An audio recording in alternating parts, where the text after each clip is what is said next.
Vision plus plus jabarani kan.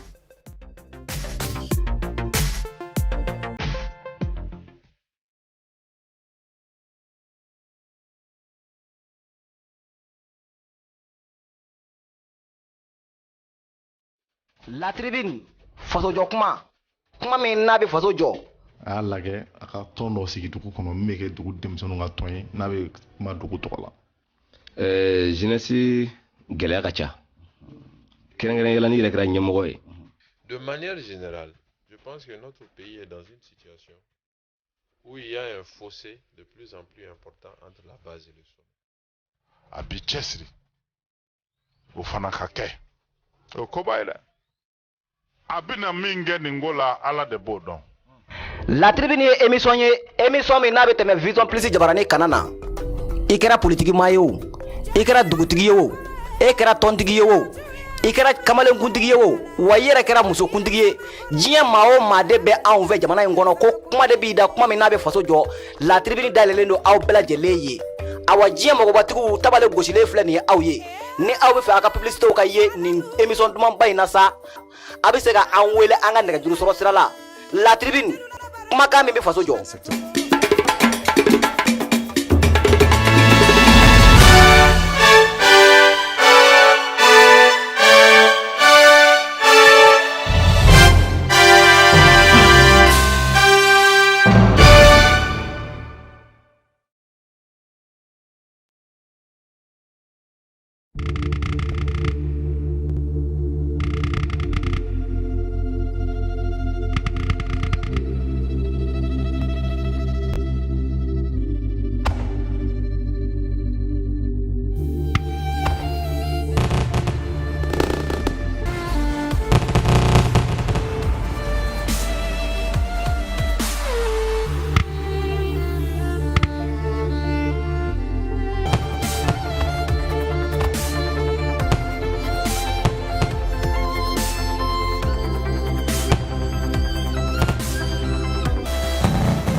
Vision Plus TV vous souhaite une très bonne et heureuse année 2018.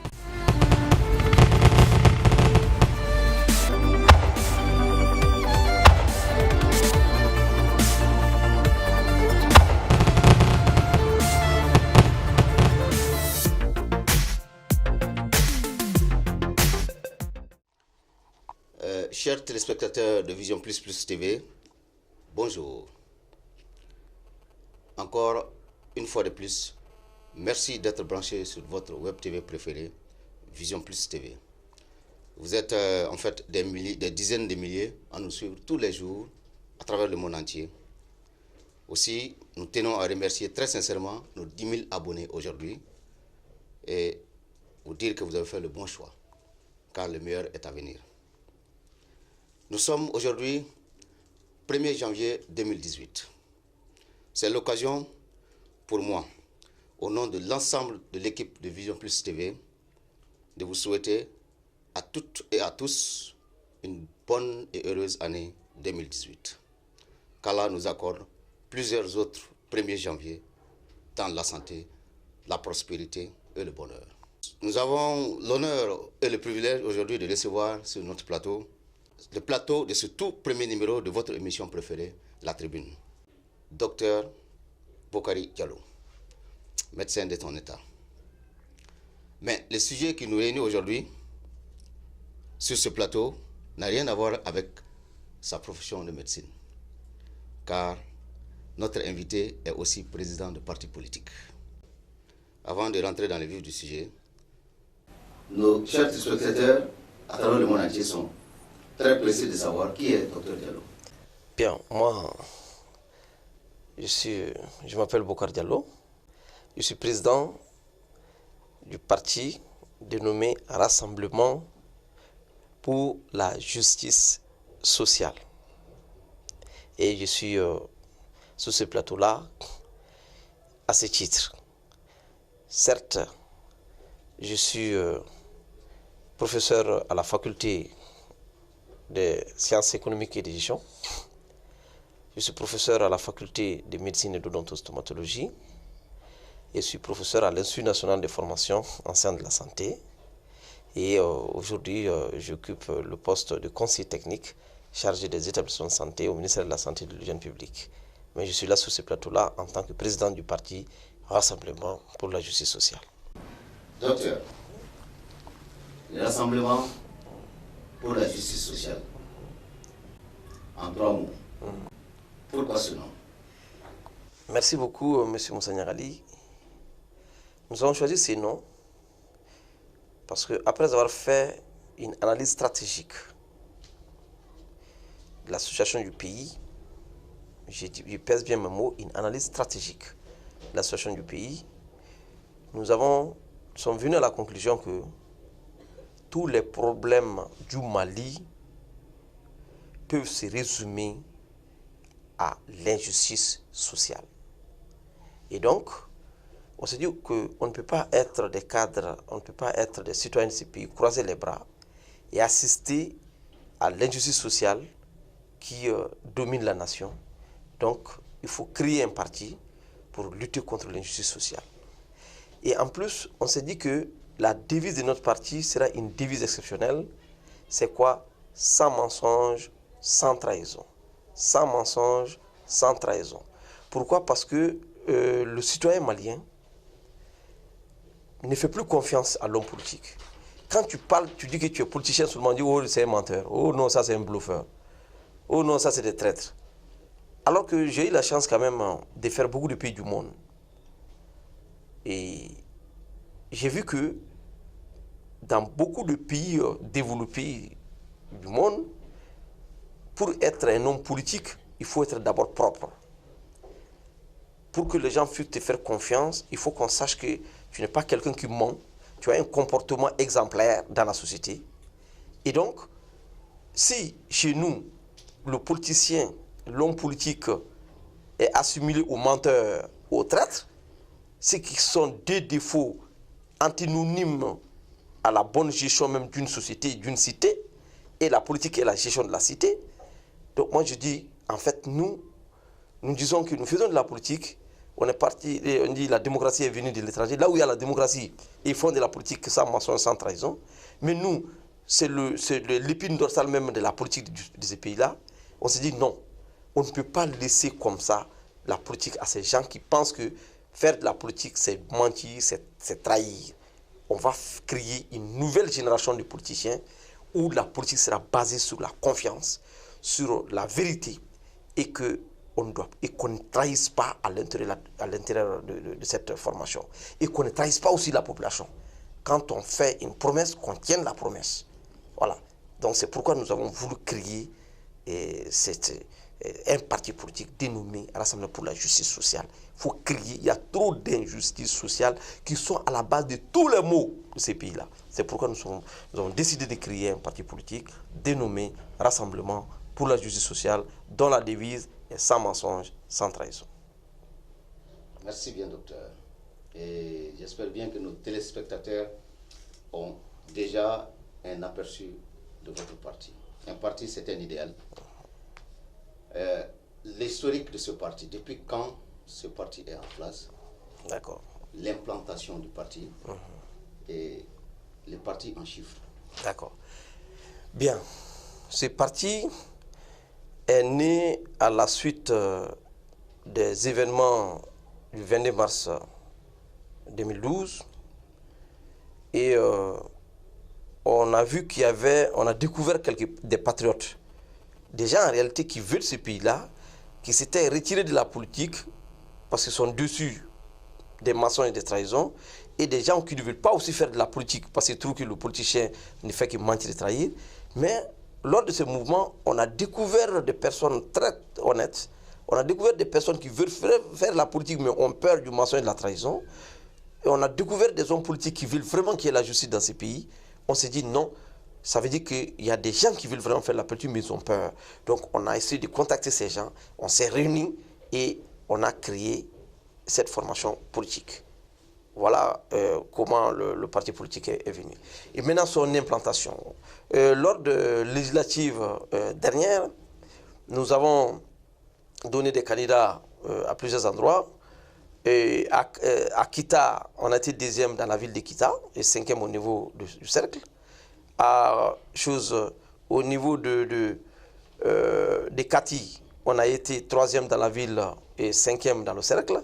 Et à Koutiala, on est très puissant là-bas, mais à la dernière limite, le RPM a porté plainte contre notre liste et la liste est tombée. Voilà. Donc, sinon, ce sont ces 2 endroits où nous sommes très puissants, mais nous sommes dans tout le pays.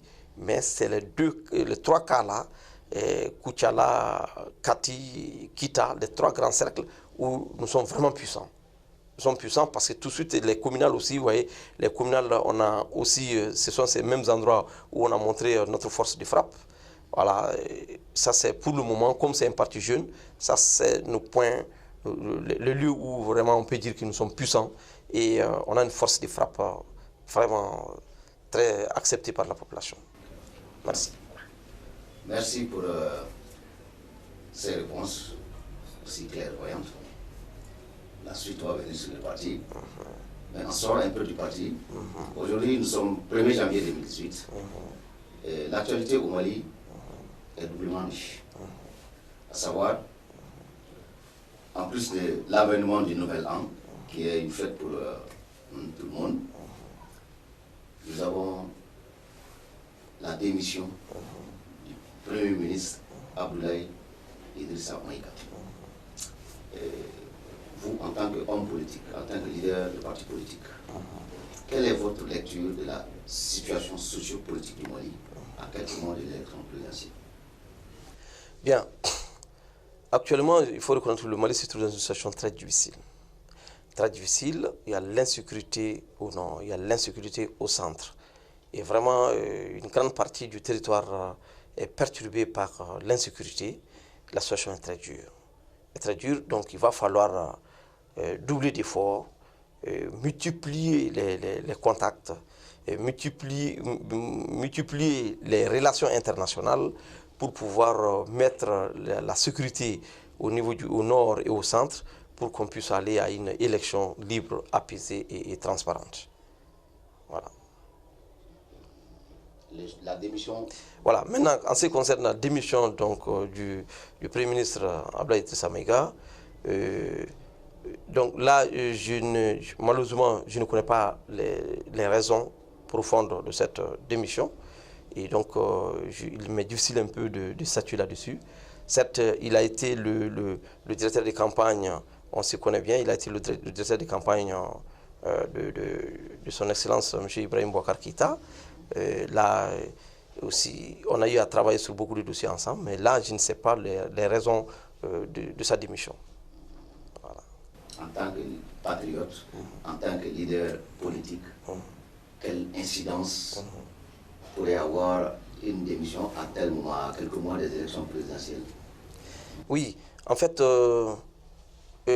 c'est le président de la République en fait, qui a le dernier mot par rapport à tout ça, parce que c'est lui qui, quand on parle des élections de 2018, c'est lui qui, s'il doit se présenter pour les élections de 2018, donc c'est lui qui peut savoir maintenant quelle est l'équipe que je dois mettre en place, qui peut me permettre, comment dirais-je, d'avancer. Voilà, donc là, ça c'est libre à lui. Et pour moi, je pense qu'on lui laisse le soin de choisir l'équipe qui peut l'amener à bon port. Voilà. Ok. Merci, docteur. Parlant de l'élection présidentielle de 2018, croyez-vous qu'elle aura lieu? Moi, je pense qu'elle aura lieu. Elle doit avoir lieu. Parce que quand on connaît les conditions dans lesquelles on a fait les élections de 2013, il y avait quand même l'insécurité aussi, mais on a réussi à faire les élections. Et cette fois-ci, c'est vrai que l'insécurité a atteint les régions du centre, et certains des migrés vers Ségou, tout ça. Et il faut quand même, comme j'ai dit, il faut multiplier toutes les stratégies pour essayer de mettre la sécurité au nord et au centre avant les élections. Avant les élections, pour éviter toutes les situations désastreuses que nous avons vécues lors des communales dernières, où il y a eu des gens qui sont partis prendre les urnes, et il y a eu beaucoup de communes qui n'ont pas pu voter, voilà, et il y a eu des perturbations, il y a eu des assassinats, des maires et tout ça. Je pense qu'il faut il faut créer toutes les conditions très rapidement et fournir tous les efforts possibles, mettre en œuvre toutes les énergies possibles pour qu'il y ait la sécurité afin que les élections se tiennent. Mais il faut que les élections se tiennent. Ça, c'est vraiment la démocratie, c'est ça. Il faut que les élections se tiennent en 2018 et à échéance prévue. Merci bien. En la matière, vous êtes à la tête d'une formation politique. Les élections à venir, que peut-on attendre de votre formation politique? Voilà, notre formation politique,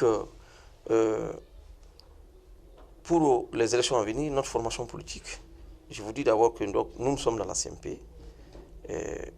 Donc notre formation politique veut que le Mali puisse être apaisé et va se battre pour que la personne qui peut mettre de l'ordre dans le pays, qui peut amener la sécurité dans le pays, qui peut assurer le développement du pays, qui peut faire diminuer, lutter contre le chômage afin d'éviter à ce que les Maliens aillent mourir dans le Sahara, dans la mer, et vraiment se transformer en esclaves en Libye, et que vraiment ces jeunes-là, qui sont des bras valides, et qui, je peux même dire qu'il y a une autre forme de traite des Noirs. Si 11 millions d'êtres ont été arrachés de leur terre d'Afrique pour la plus gigantesque déportation de l'histoire humaine, soit le double si l'on considère les traites précédentes pendant la période arabo-berbère, et les traites vers le nord à travers la mer Méditerranée, et vers l'est à travers la mer Rouge, vers le sud à travers le Zanzibar, et avec le commerce triangulaire,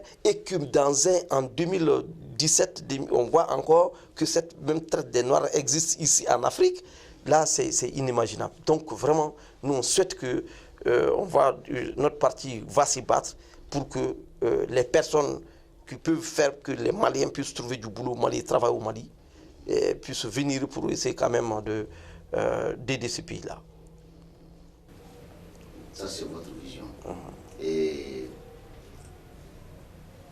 question plus indiscrète, serez-vous candidat? Non, en 2018, je ne serai pas candidat. Ça, c'est plus clair. D'accord, on passe à la quatrième question. Au fait, notre pays est frappé depuis 2012 par une crise. On ne dit pas son nom. On dit qu'elle est multidimensionnelle. Mais elle est dure à supporter. Plus le temps passe, selon certaines visions, la situation sécuritaire demeure inquiétante. Le peuple a besoin de comprendre. Vous, en tant que leader politique, quelle est votre lecture de la situation? La situation actuelle? La situation sécuritaire, globalement, depuis le début jusqu'à aujourd'hui, si sur la ligne, on peut avoir l'espoir de sortir de cette crise influente. Bien, moi je pense d'abord, la crise actuelle peut avoir une solution. Il y a eu des pays qui ont eu des crises pures, ils ont eu des crises plus dures, des crises pires que ça, mais aujourd'hui il y a la sécurité chez eux. Donc c'est logique que le Mali va sortir de cette situation et qu'il aura la sécurité dans le pays. Mais il est important que les gens jugent la situation et fassent des propositions sans parti pris politique ou sans pour autant aller dans l'accusation non fondée. Mais vous savez, pour trouver la solution à un problème et surtout à un conflit, les grands spécialistes de gestion des conflits ont dénombré 6 conditions pour trouver la solution à un conflit. Il faut d'abord analyser le contexte dans lequel le conflit s'enracine. Tant qu'on n'analyse pas comment cette crise est venue, quelles ont été les causes de ces causes, en mettre cela dans un diagramme de Kaoru Ishikawa pour arriver jusqu'à la cause première, essayer de comprendre ça et trouver une solution à ça, on ne pourra pas trouver une solution à la crise. Parce qu'il faut qu'on arrête de faire le sapeur-pompier.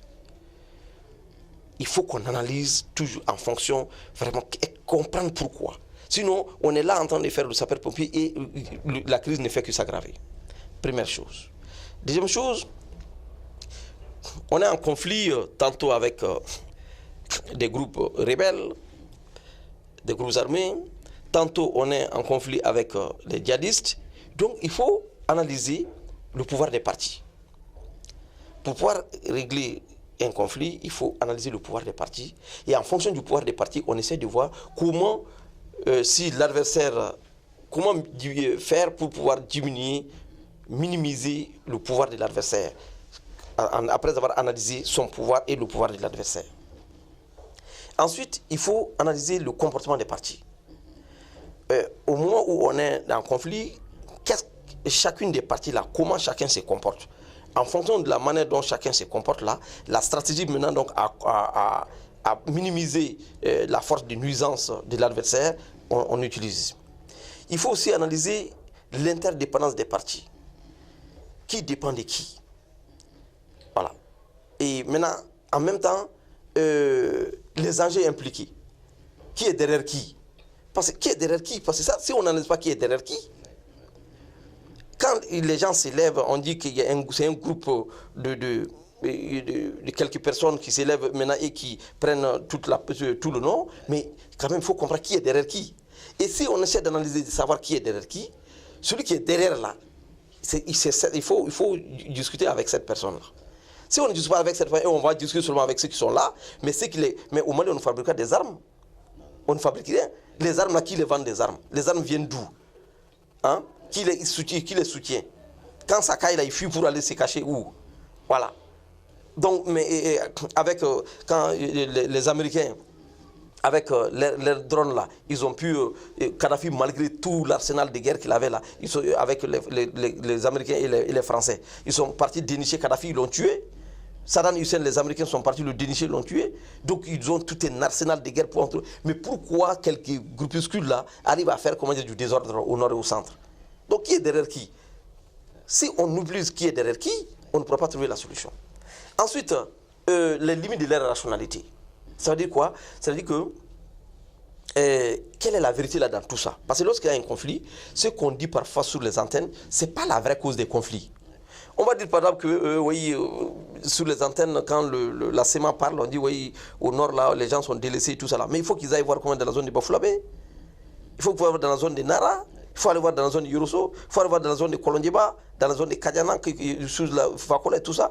Quand on voit le Mali, on voit que quelque part même, là où les gens se plaignent, ils sont même à l'aise par rapport à d'autres.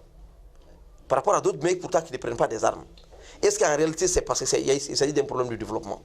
Combien de milliards maintenant sont engloutis dans ces régions-là par an, par rapport aux autres régions, qui sont en train d'être jaloux pour dire qu'on est en train d'amener tout l'argent là-bas? Mais est-ce que c'est réellement ça? Voilà. Donc, c'est ce qu'on appelle en gestion des conflits les limites de la rationalité. C'est vraiment, on a besoin des experts en gestion des conflits qui doivent intervenir. J'ai eu l'occasion de faire des écrits que j'ai donnés aux autorités compétentes en son temps, par rapport, parce que je suis spécialisé en gestion des conflits, j'y l'enseigne d'ailleurs, donc pour pouvoir apporter ma petite pierre très modeste en gestion des conflits. Donc ça, c'est des éléments qu'on doit analyser. Ça va permettre à ce qu'on puisse trouver la solution au problème. Mais tant qu'on est là, il y a une attaque là-bas, là, on fait sapeur-pompier, on se retourne, non, il y aura toujours des problèmes. Voilà, c'est les 6 grandes conditions qu'il faille réunir vraiment pour qu'on puisse trouver une solution à notre problème. Je vous remercie. Ça, notre chers secrétaires ont beaucoup plus de chance aujourd'hui parce qu'on a un invité qui a plusieurs qualités. Et les sujets en vaut la chandelle. Au fait, ça c'est une lecture macro-géopolitique qui incombe aux leaders politiques. Mais là, en la matière, il y a plusieurs composantes. Il y a la jeunesse. La classe politique, elle a eu sa part déjà. Mais il y a les populations laborieuses qui sont victimes de cette barbarie. Quel message d'espoir pouvez-vous leur donner directement qu'ils puissent percevoir? À la population. Voilà, à la population et à la jeunesse. Oui, en fait, d'abord, pour la jeunesse, je commence par la jeunesse, parce que la jeunesse, là, c'est ça le socle du développement. C'est ça le socle du développement. Et une jeunesse ne peut développer le pays que lorsque la jeunesse est là. Mais avant même de parler à la jeunesse, moi je pense que je parle aussi aux autorités. Il est important qu'on fasse la relation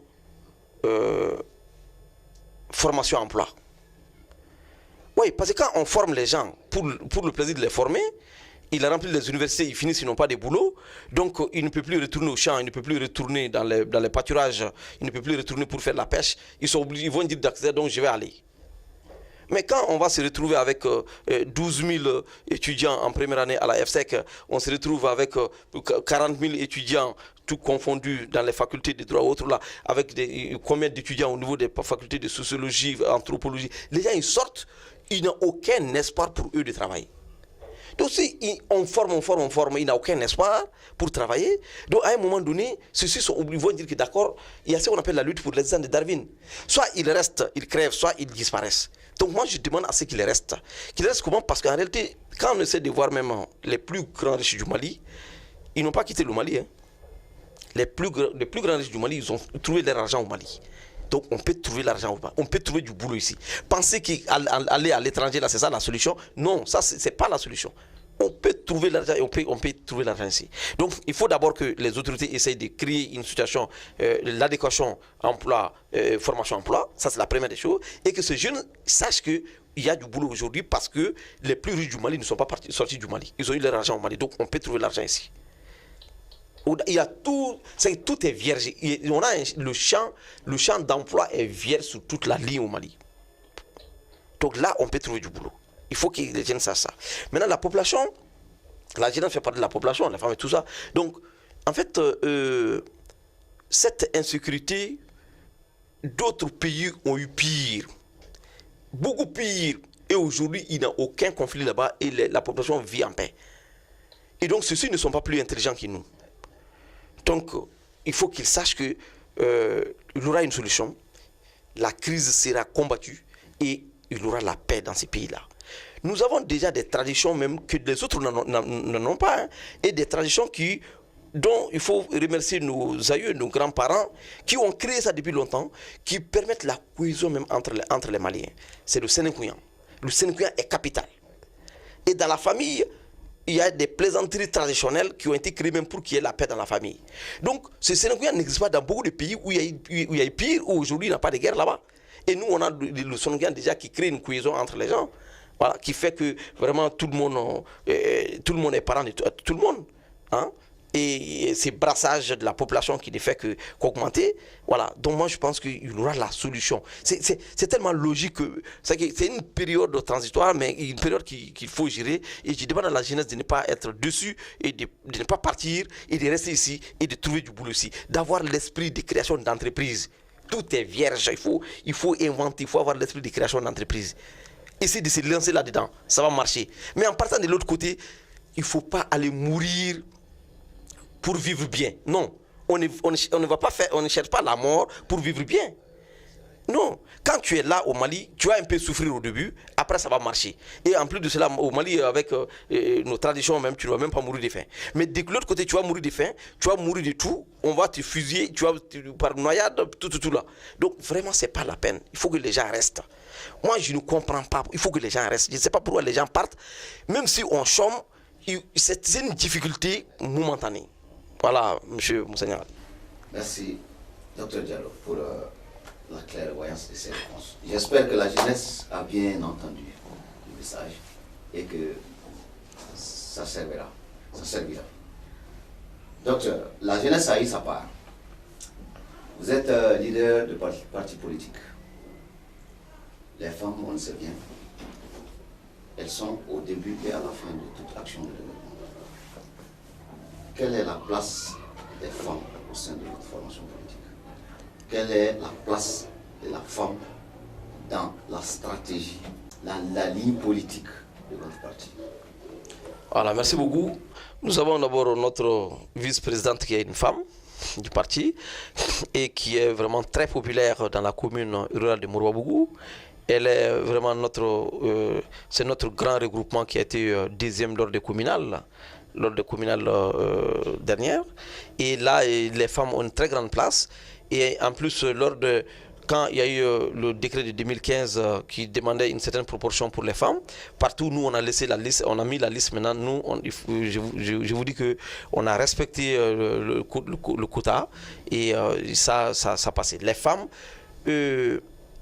le développement d'un pays passe par le développement de la femme. Il y a une étude qui a été faite par la CIA et qui a démontré que quand la femme étudie, atteint un certain niveau, 75% de ses enfants ont la chance d'avoir un niveau supérieur ou égal au sien. Voilà, donc cela veut dire que quand il faut encourager l'éducation des femmes, il faut mettre les femmes vraiment au cœur du développement, même les jeunes qui partent comme ça là, à l'étranger. Mais quand les mamans arrivent à les convaincre de rester, et généralement ils vont rester. Ils vont rester. Il faut que les mamans arrivent à convaincre vraiment que vraiment rester n'allait pas, et ces jeunes-là vont rester. Et aussi, quand ça ne va pas avec la guerre et tout ça, là, avec les conflits, les crises, c'est les femmes qui peuvent aussi moraliser leur mari, parce que c'est les hommes qui prennent les armes, en grande partie. Donc, c'est leurs épouses qui peuvent les conseiller pour dire écoutez, ne prenez pas les armes. Elles peuvent les convaincre au fond de la case pour leur dire vraiment de ne pas prendre les armes. Donc les femmes sont au début, au milieu et à la fin de tout développement. Et surtout que nous sommes dans un pays où il n'y a plus de femmes qui dorment. Donc ça veut dire encore que les femmes ont un grand poids. Et le régime actuel a mis vraiment beaucoup d'accent sur les femmes en adoptant le décret de 2015 qui donne une proportion vraiment de respecter le genre dans toutes les fonctions électives et nominatives. Là vraiment on apprécie ça beaucoup. Si je dois parler, je dis que il faut, on en a parlé donc du conflit. Je vais reparler encore du conflit. Les conflits entachent même le développement. Si je dois parler du thème, je vais parler vraiment qu'il faut qu'on réunisse les conditions. Il ne peut pas avoir d'organisation sans conflit. Et avant, les gestionnaires cherchaient à éviter les conflits. Maintenant, on dit non, il faut chercher à prévenir. Mais quand le conflit s'installe, il faut chercher à le résoudre au bon moment et au bon endroit. Et avec la bonne personne. Donc, moi, je pense qu'il faut multiplier surtout la communication. Par rapport à ces conflits-là, il faut d'abord analyser comment dire les causes. Il a été démontré, par exemple, au niveau des organisations, au niveau des services, que les conflits sont pour la plupart dus donc, à des divergences d'intérêts, à des flous organisationnels, et à la pauvreté, voilà, donc à la main-d'œuvre diversifiée, à la composante biologique diverse, et c'est dû à des causes interpersonnelles. Voilà, donc, entre autres. Donc, il faut que tous, lorsque les gens sont dans des organisations, il faut qu'il y ait une description des postes et qu'il y ait la justice dans la répartition des avantages. Il faut qu'il y ait vraiment la sanction s'il le faut, et il faut toujours qu'il y ait la motivation, il faut qu'il y ait la motivation s'il le faut. Parce que toujours, on sait que la performance d'un individu, c'est égal à sa performance, à sa motivation multipliée par sa compétence. Donc il faut mettre l'accent sur ça. Et il faut surtout la communication. La communication, il faut donner la bonne information à la bonne personne, au bon endroit et au bon moment. Et c'est ça qui manque beaucoup. Parfois même, on entend certaines informations au niveau des médias internationaux, et c'est quelques semaines après maintenant qu'on entend maintenant au niveau des médias nationaux. Donc il faut donner la bonne information à la bonne personne au bon endroit et au bon moment. Ça permet à ce que les rumeurs n'embrasent pas l'essentiel. Voilà. Et aussi, je suis beaucoup préoccupé, je reviens par rapport à l'éducation. Non, il faut qu'on mette... il faut qu'on réorganise l'enseignement, l'éducation au Mali. Vraiment, il y a des problèmes. C'est qu'on dirait que les gens sont en train d'aller à des phases. C'est un développement à plusieurs phases.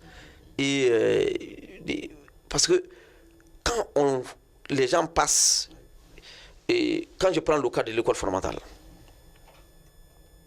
aujourd'hui, à partir d'un certain âge, on n'oriente pas les gens.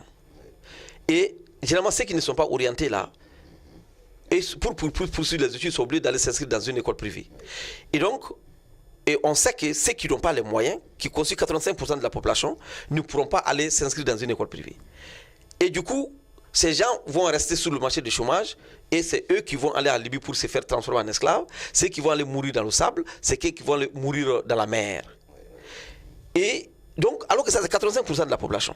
Maintenant aussi, quand les gens passent, on ne cherche pas à... Il faut qu'on crée, qu'on développe beaucoup les écoles qui forment des techniciens où les gens peuvent travailler même sans passer par la fonction publique et que les gens peuvent travailler sans passer par la fonction publique.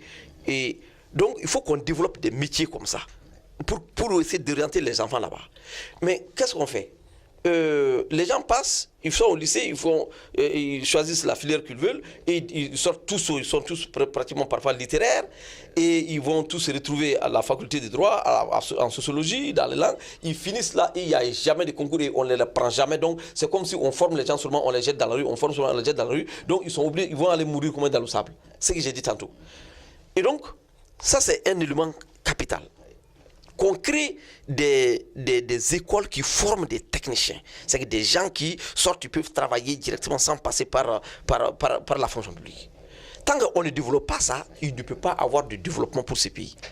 Ça, c'est très important. Et qu'on essaie de voir que les gens, ils passent au DF, on ne va pas les orienter parce qu'ils ont un certain âge et que la plupart du temps, soit c'est les enfants comme des paysans et ces enfants comme sont dans la rue et ça fait 85% de la population. Donc du coup, on se retrouve comment? On se retrouve que celui qui n'a pas d'argent, avec ce système, ceux qui n'ont pas les moyens, si par exemple toi, tu es issu d'une famille où tu n'as pas les moyens, tu as 1000 chances de ne pas devenir un cadre.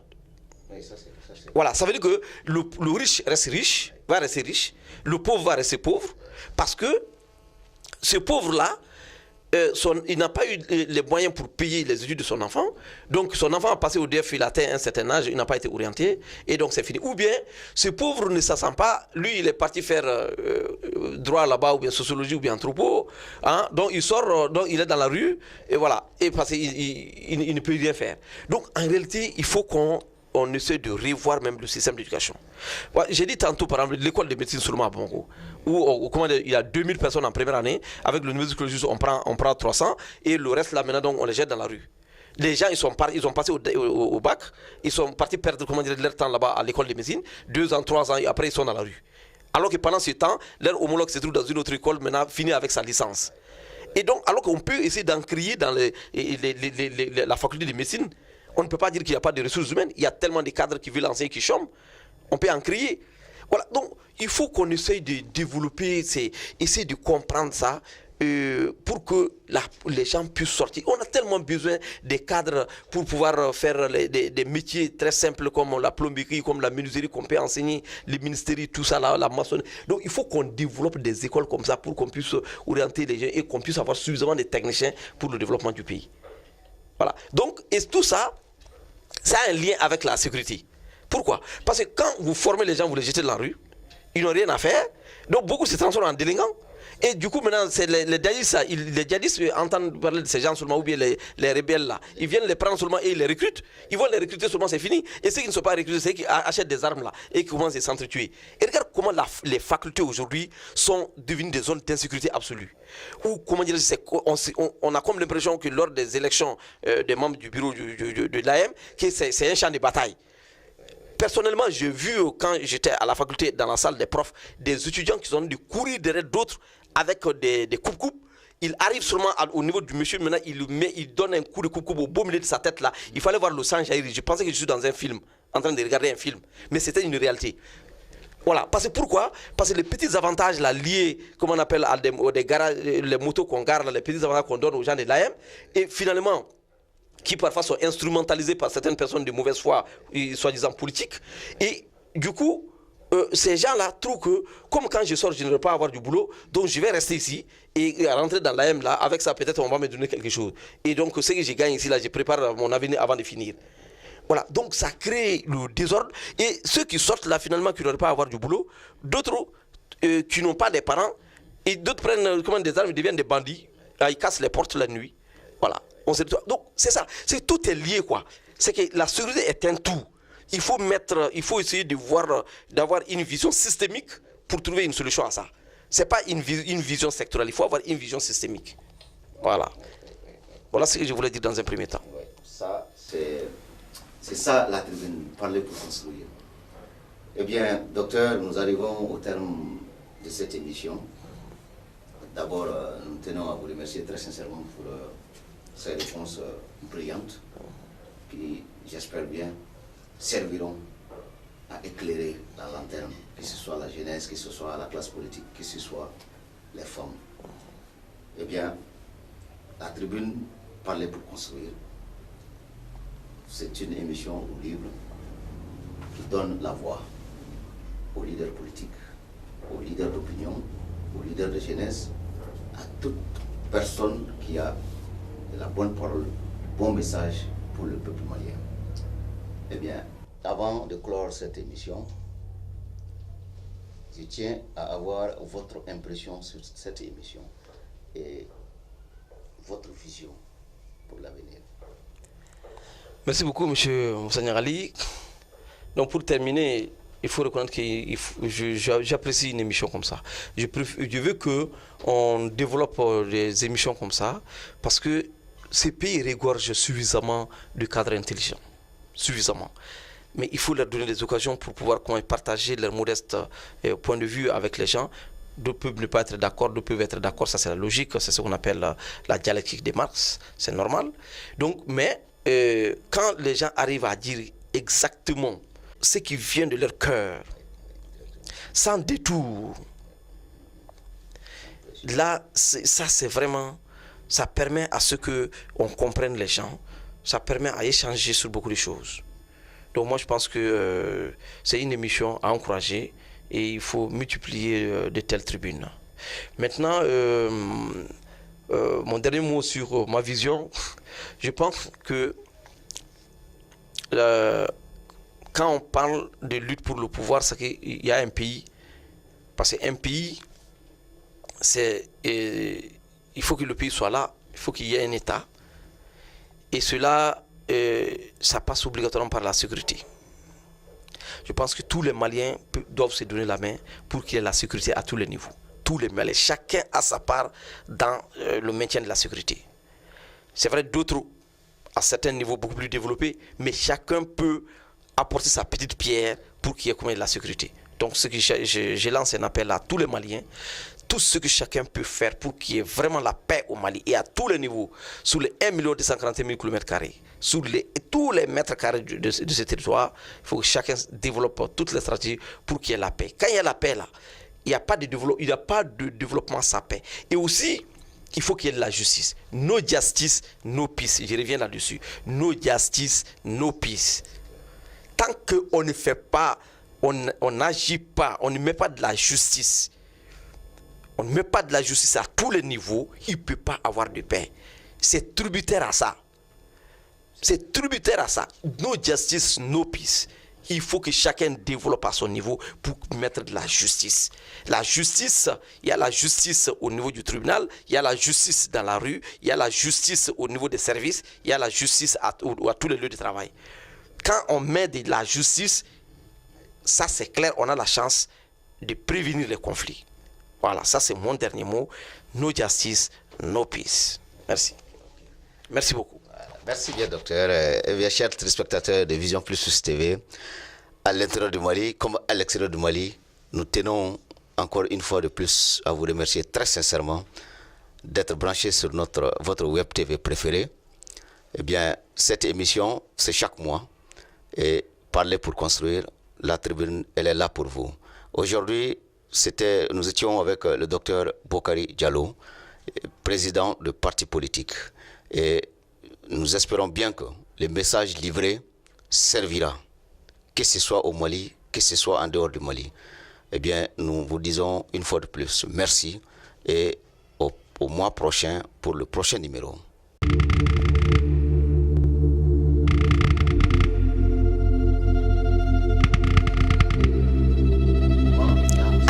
Malien cɛma ana musoma denmisɛn ani mɔgɔkɔrɔba aw bɛɛ salamu alaikum minnu bɛ jamana kɔnɔ ani minnu bɛ jamana kɔkan ni aw balimamuso ani aw denmuso Badialo kuma ni a ka folikan ye ka ɲɛsin mali kɔnɔ den bɛɛ ma ani tungarangew minnu bɛ tunga fɛ ani minnu bɛ mali kɔnɔ yan donc ne tun ye ne ka foli ye ka ɲɛsin a bɛɛ lajɛlen ma ka dugawu kɛ ka ɲɛsin maliden bɛɛ lajɛlen ma nin ye an dontɔ ye san 2018 de kɔnɔ donc an b'a ɲini alahu subhanahu wa taala fɛ ala ka 2018 ala ka hɛrɛ caya k'a di an ma 2017 min tɛmɛtɔ filɛ nin ala ka taa ni san tɔɔrɔ bɛɛ lajɛlen ye ya rabbi ala ka hɛrɛ kɛ ne ni aw bɛɛ lajɛlen maliyɛnw minnu bɛ mali kɔ kan n b'a ɲini ala fɛ ala ka hɛrɛ caya n'aw bɛɛ lajɛlen ala ka tunga nɔgɔya aw ma donc ne tun ye ne ka foli ye ka kɛ mali denmisɛn a n'a mɔgɔkɔrɔba bɛɛ ye n b'a fɔ aw salamu alaikum wa rahmatulahi ta'ala wa barakatuh.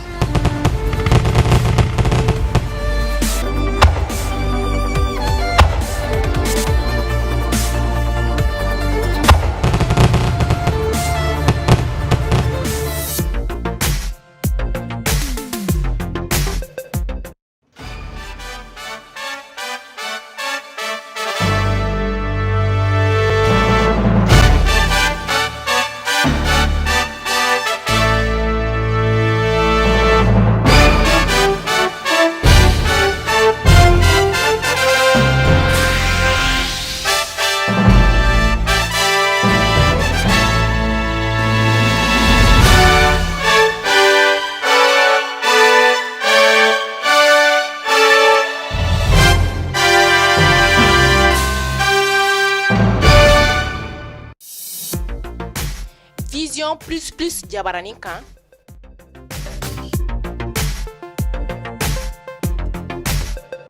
Jabaru oye Allah tode Latifu fɛn mina sɔgɔ an ka télévision so in na n'o ye Vision TV an nana kana baro kɛ télévision kan n'Ala sɔnna ka a kɛ ka silamɛw nafa inshallah sabu wajuli don wajulu kɛnɛ ye jɛmukan min n'a bɛ tɛmɛ Vision plus jabaranin kana na juma o juma maa tɛ se ka ala bato ni k'a sɔrɔ i tɛ ala dɔn maa tɛ se ka diinɛ baara kɛ n'o y'a sɔrɔ i tɛ diinɛ dɔn ka diinɛ kɔnɔ kow da lɛfɛ ka k'u fɛsɛfɛsɛ aw ye Vision plus jabaranin nana i kɔ a fa k'i jɔ aw jigiya kɔrɔ o sababu la.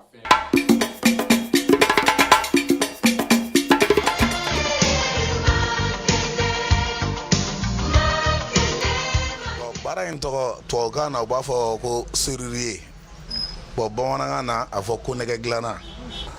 a ye ouvrier de ta min bɛ musofini kɛ ne yɛrɛ dawuda fɔlɔla cɛfini de la. a baara nin kɔni ne y'a daminɛ a mɛnna n bɔla Kodowari de ka na daminɛ. baara o baara ka baarakɛlaw ɲini ni k'u jira diɲɛ na diɲɛ ka se k'u ye k'u dɔn ka baara kanu don u yɛrɛ la ni k'u ka baara kanu don maa wɛrɛ la. baara o baara ye émission min n'a bɛ tɛmɛ Vision plus jabaranin kana na La Tribune fasojɔ kuma min n'a bɛ faso jɔ. a y'a lajɛ a ka tɔn dɔ sigi dugu kɔnɔ min bɛ kɛ dugu denmisɛnninw ka tɔn ye n'a bɛ kuma dugu tɔgɔ la. jeunesse gɛlɛya ka ca kɛrɛnkɛrɛnyala ni yɛrɛ kɛra ɲɛmɔgɔ ye. De manière générale, je pense que notre pays est dans une situation où il y a un fossé de plus en plus important entre la base et le sommet. a bi cɛsiri o fana ka kɛ o koba ye dɛ. La Tribune ye émission min n'a bɛ tɛmɛ Vision plus jabaranin kana na i kɛra politikimaa ye o i kɛra dugutigi ye o e kɛra tɔntigi ye o i kɛra kamalenkuntigi ye o wa i yɛrɛ kɛra musokuntigi ye diɲɛ maa o maa de bɛ anw fɛ jamana in kɔnɔ ko kuma de b'i da kuma min n'a bɛ faso jɔ La Tribune dayɛlɛlen don aw bɛɛ lajɛlen ye. an lamɛnbagaw an ma duman tigɛ aw la nin ye communiqué damadɔ ye min bɛna lase bamanankan na a denkɛ n'a balimakɛ Balamusa Keyita fɛ kɔrɔbɔrɔ Mayiga o n'a ka bisimilayi. an lamɛnbagaw an ma duman tigɛ aw la nin ye communiqué damadɔ ye min bɛna lase bamanankan na a denkɛ n'a balimakɛ Balamusa Keyita fɛ kɔrɔbɔrɔ Mayiga o n'a ka denbaya sigiyɔrɔ bɛn bɛ bitiginin kɔnɔna ma Sokɔrɔ Jakite o n'a ka denbaya o bɛ Manani kɔnɔ bitiginin kɔnɔna na Muhamana Jalo o bɛ comptoir sanfɛ bitiginin kɔnɔna na Yawuru Dugure n'a ka denbaya bɛ frigo kɔnɔ bitiginin kɔnɔna na Karafu Jalo o n'a ka denbaya bɛ Gwabuguda Furuna Jakite n'a ka denbaya bɛ Gwabuguda Alama Hinɛna Saribɔn Dugure la o n'a ka denbaya o bɛ Gwabuguda.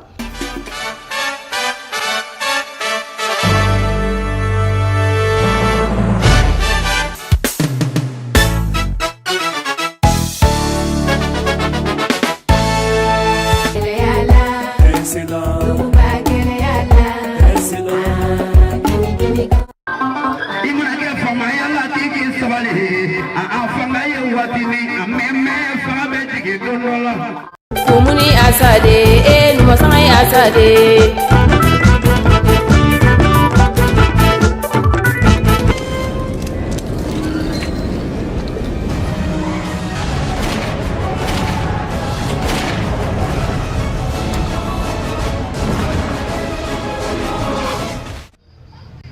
Surukuba ko bɔ waraba o tɛ baasi ye Surukuba ye gwangan ta dunun ta ka gwangan ci dugu fan bɛɛ lajɛlen na.